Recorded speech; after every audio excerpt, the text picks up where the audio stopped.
সয়ুন দায়ুনকে জিজ্ঞাসা করে, আচ্ছা তুমি এত ড্রিঙ্ক করছো কেন? তখন দায়ুন বলে, আমি যখন তোমাকে দেখি তখন আমার অতীতের কথা মনে পড়ে যায়। ঠিক আমি এমনটাই ছিলাম। আমি যখন ড্রিঙ্ক করতাম তখন মাতাল হয়ে যেতাম। ড্রিঙ্ক করতে পারতাম না, আমাকে জোর করে অনেকেই ড্রিঙ্ক করানোর চেষ্টা করতো। প্লাস আমি অনেক প্রবলেমে পড়েছি। তাই আমি চাই না আমার মতো তুমি কোনো প্রবলেমে পড়ো। এই জন্য আমি তোমাকে হেল্প করি। একথা বলে সে বেহুশ হয়ে যায়। সয়ুন তাকে নিয়ে তার বাসার উদ্দেশ্যে রওনা হয়। অন্যদিকে আমরা কিমচুকে দেখতে পাই, যে কিনা চলে আসে জিমিনের বাসায়। জিমিনের বাসায় আসার পর সে জিমিনকে বলে, তোমাকে কিছু কথা বলার ছিল। তখন সে বলে, কি বলবে বলো। তখন আমরা দেখতে পাই সে বলছিল, তুমি কিছু বছর আগে দায়ুনকে এইভাবে ফটো তোলার জন্য বলেছিলে তাই না? একটি লুক লাগিয়েছিলে দায়ুনের পিছে। একথা বলে সে তাকে মারতে শুরু করে। তখন জিমিন বলে, হ্যাঁ আমি এইসব করেছিলাম। কেন করেছিলাম জানতে চাও? কারণ তুমি ওর প্রতি অ্যাট্রাকটিভ হয়েছিলে, আর আমি চাইতাম না তুমি অন্য কারো হও। তাই আমি ওর সাথে এমনটা করিয়েছি। করিয়েছি তো কি হয়েছে? আমি মনে করি আমি যা করিয়েছি ভালোর জন্য করিয়েছি। তখন কিম বলে, তুমি খুব ভালো করেই জানো দায়ুন কেমন টাইপের লোক। তুমি তাকে এইভাবে হ্যারাস করে ঠিক করোনি। আর আমার একদমই পছন্দ হচ্ছে না তোমার এই সব আচরণ।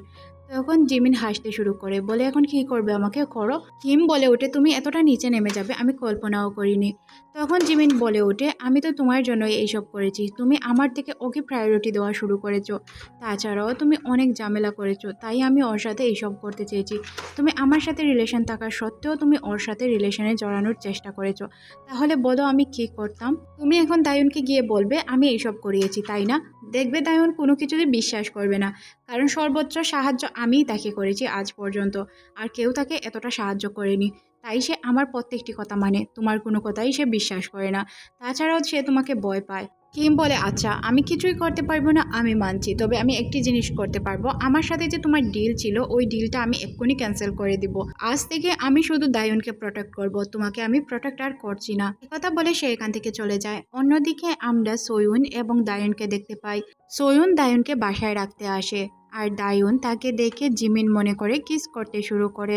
তখন জিমিনও তার ফিলিংস কন্ট্রোল করতে পারে না। তখন সেও তাকে কিস করতে শুরু করে।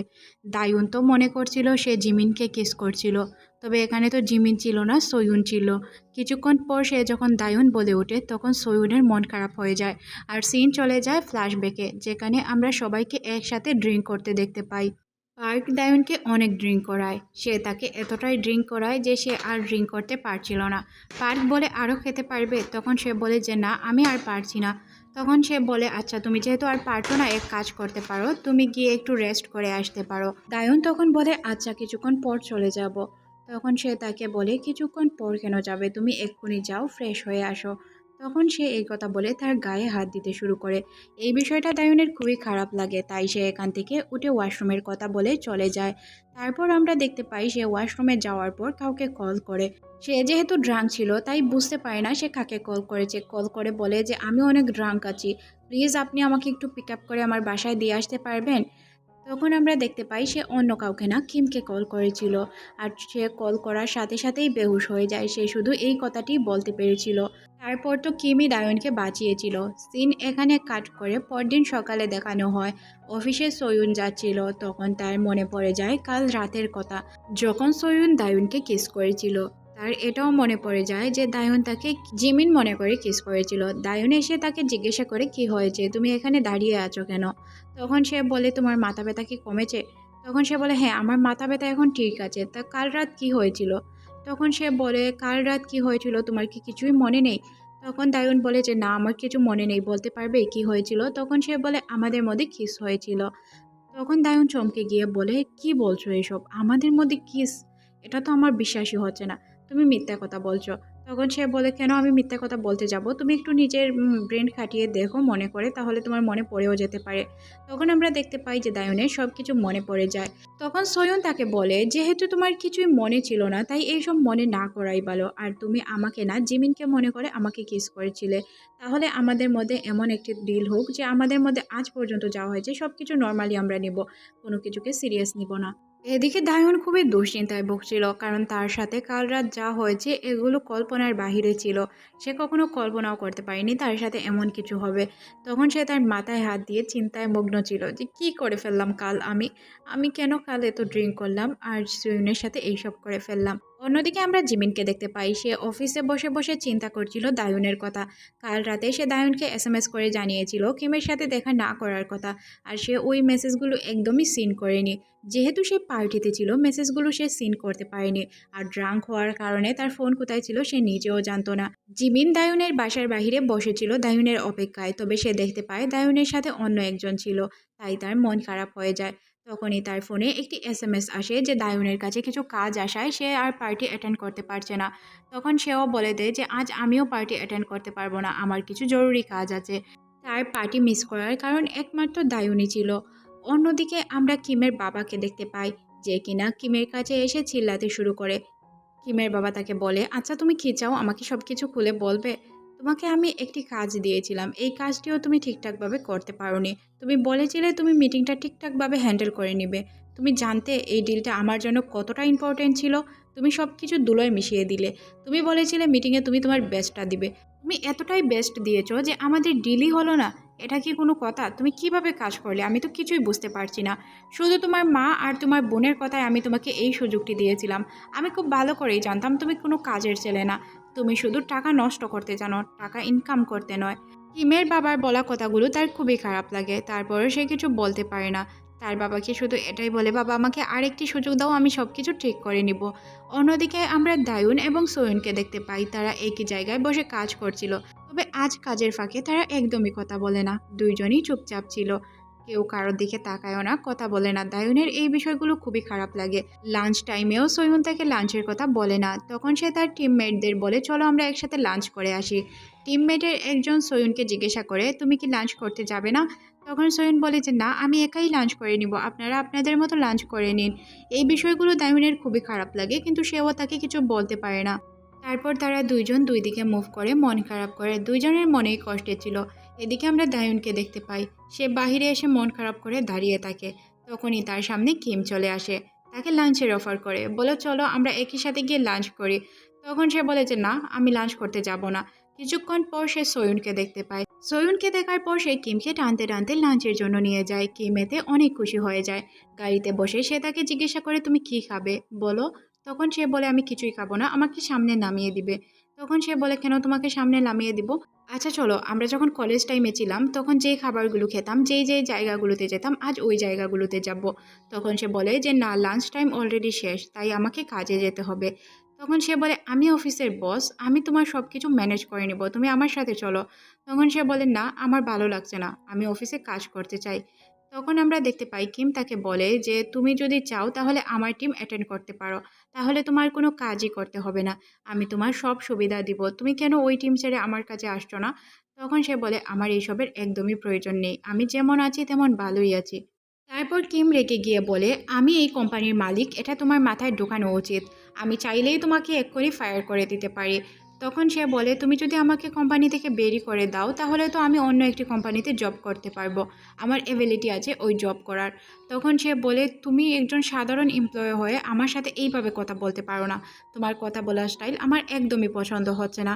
কিম এতটাই রেগে যায় যে সে রেগে গাড়ি থামায় আর তাকে উল্টাপাল্টা কথা শোনায়, বলে, আমি খুব ভালো করেই জানি তুমি সব কিছু কার জন্য করছো, তুমি এই সব কিছু জিমিনের টিমে যাওয়ার জন্য করছো তাই না? আমি খুব ভালো করেই বুঝতে পারছি। তাইউন তার কোনো কথা রিপ্লাই না করে এখান থেকে চলে যেতে যায়।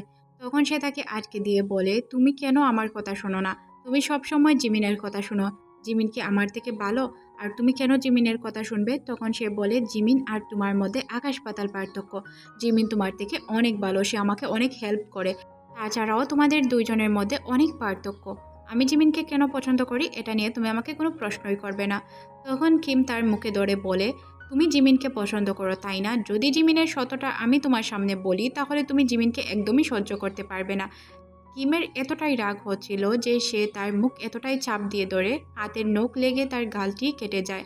এতে কিমের খারাপ লাগে, তারপরে সে কিছু বলতে পারে না। অন্যদিকে সোয়ন রাস্তায় দাঁড়িয়েছিল, তখন তার নজর পড়ে একটি হরর পোস্টারের দিকে। তার মনে পড়ে যায় সে আর দায়ুন মিলে একই সাথে হরর মুভি দেখেছিল, তারা ওই টাইমটি অনেক এনজয় করে। তারপর সে খাবার খাওয়ার জন্য কিচেন রুমে চলে যায়। সোয়ন যখন বসে বসে খাবার খাচ্ছিল তখন সে লক্ষ্য করে দায়ুন ওই রুমে আসে। সোয়ুন দায়ুনের গালের ওই কাটার দাগটি দেখতে পায়, সে বুঝতে পারে দায়ুনের কিছু হয়েছে। টানতে টানতে দায়ুনকে ছাদের দিকে নিয়ে যায়, জিজ্ঞাসা করে, দায়ুন তোমার কি হয়েছে? দায়ন বলে এতক্ষণ তো তুমি আমার সাথে কথাই বলছিলে না, সকালে তো তুমি বলছিলে আমার সাথে তুমি কথা বলবে না, তাহলে কেন এখন আমার এত চিন্তা করছো? তখন সে বলে আমার তখন মনে হয়েছিল তাই আমি বলে দিয়েছি। দেখো না তোমার গাল কতটা কেটে গিয়েছে, কিভাবে কাটলো বলো আমাকে। তখন সে কিছুই বলে না, বলে সাধারণ একটি ব্যথা ঠিক হয়ে যাবে। তখন সে জিজ্ঞাসা করে এটা কি তোমার সাথে কিম করেছে? তখন সে বলতে বাধ্য হয়, বলে হ্যাঁ কিমের সাথে দেখা হয়েছিল, সেই আমার সাথে এইসব করেছে। তখন সয়ুন বলে আচ্ছা কাল রাত আমাদের মধ্যে যা হয়েছে সব কিছুর জন্য আমি তোমার কাছে ক্ষমা চাইছি, প্লিজ তুমি আমাকে ক্ষমা করে দাও। আর এই কথা বলে সে তাকে মলম লাগাতে শুরু করে। দায়ুন সয়ুনের কাছে যাওয়ার কারণে তার কিছুটা অন্যরকম ফিল হচ্ছিল, তাই সে বলে আচ্ছা আমি এখন চলে যাই। অন্যদিকে আমরা কিমকে দেখতে পাই, যে কিনা দায়ুনের জন্য ওষুধ আনিয়েছিল, কিন্তু সে কিভাবে ওষুধগুলো তার কাছে পৌঁছাবে নিজে দেওয়ার তার সাহস হয় না। তখন সে তার সেক্রেটারিকে কল করে প্রজেক্টের বিষয়ে কথা বলে। তারপর সে তাকে বলে আচ্ছা আমার বাসায় কি তুমি কিছুক্ষণের জন্য আসতে পারবে, আমার কিছু প্রয়োজনীয় কাজ ছিল, দায়ুনের কাছে কিছু ঔষধ পৌঁছানোর ছিল, তুমি যদি ওনার কাছে ঔষধগুলো পৌঁছাতে পারতে তাহলে অনেক ভালো হতো। সে ওষুধ পৌঁছায় কিনা এটা আমাদের দেখানো হয় না, অন্যদিকে দায়ুনকে দেখানো হয়। সে যখন তার মেডিসিন নিতে যাচ্ছিল তখনই তার নজর পড়ে একটি টাইয়ের দিকে। টাইটি ছিল জিমিনের। তখন সে টাইটি হাতে নিয়ে তার মনে পড়ে যায় জিমিনের কথা।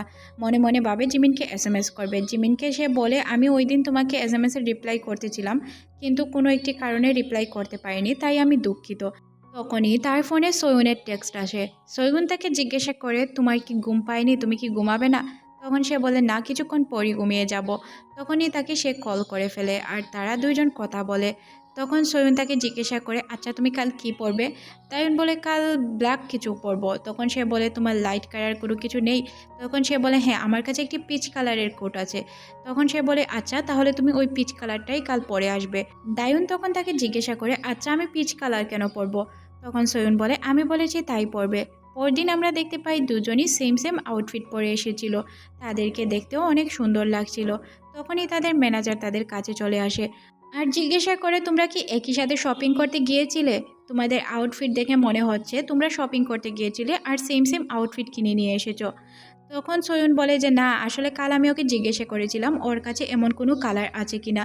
তখনই দায়ুন তার পায়ে পা দিয়ে ফেলে আর বলে যে না স্যার, হয়তো এটা অ্যাক্সিডেন্টলি ম্যাচিং হয়েছে, আমি ওনাকে জিজ্ঞাসা করিনি বা ওনার কাছ থেকে জানিও নি।